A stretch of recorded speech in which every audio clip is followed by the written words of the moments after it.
देशलाई राजनीतिक स्थायित्व र समृद्धिको मार्गमा अघि बढाउनका लागि सबै मतदाता आगामी निर्वाचनमा सरिक भइदिनुहोस्।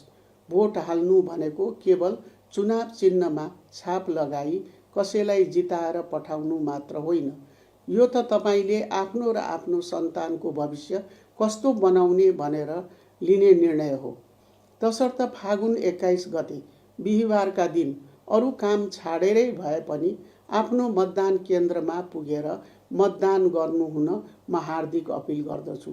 दोस्रो कुरा, निर्वाचनको यस सङ्घारमा म सबैलाई शान्ति र अमन चैन कायम राख्न अनुरोध गर्दछु। शान्ति नै नेपालको असली पहिचान हो। चुनावमा स्वस्थ प्रतिस्पर्धा हुन्छ, फरक विचार हुन्छ, तर हामी बीच मनमुटाव र वैमनस्य हुनु हुँदैन। म चुनावी मैदानमा रहनुभएका सबै राजनीतिक दल तथा स्वतन्त्र उम्मेदवारहरूलाई उम्मेदवारीका लागि धन्यवाद दिन चाहन्छु। तपाईहरूको सक्रियताले नै हाम्रो लोकतन्त्र जीवित रहने हो।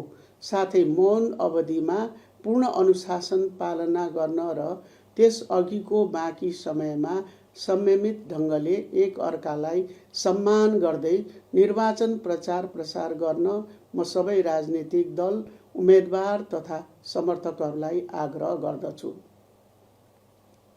यस महान कार्यमा खटिनुभएका निर्वाचन आयोग, सुरक्षा निकायका साथीहरू र सम्पूर्ण राष्ट्र सेवक कर्मचारीलाई म विशेष धन्यवाद दिन चाहन्छु। तपाईहरूको निष्पक्षता र मेहनतले नै यो निर्वाचनलाई स्वच्छ, स्वतन्त्र र भयरहित बनाउनेछ। निर्वाचन आयोगले छोटो र कठिन समयमा कार्यतालिका बमोजिम सबै तयारी पूरा गरेको छ। निर्वाचन निष्पक्ष, स्वच्छ र भयरहित रूपमा सम्पन्न गर्न नेपाल सरकार र आयोग पूर्ण प्रतिबद्ध छन्।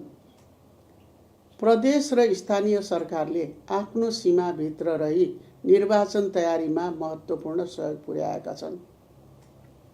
नेपाल सरकारका 4वटै सुरक्षा संयन्त्रले निर्वाचन सुरक्षामा कुनै कमी हुन नदिन आफ्ना सबै स्रोत साधन परिचालन गरेका छन्। सम्माननीय राष्ट्रपतिज्यूले गर्नुभएको अभिभावकीय सहयोगप्रति व्यक्तिगत रूपमा म र वर्तमान सरकार हार्दिक कृतज्ञता ज्ञापन गर्दछौँ।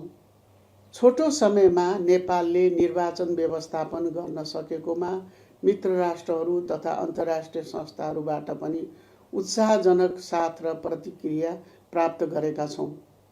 निर्वाचन व्यवस्थापनमा वस्तुगत, नगद तथा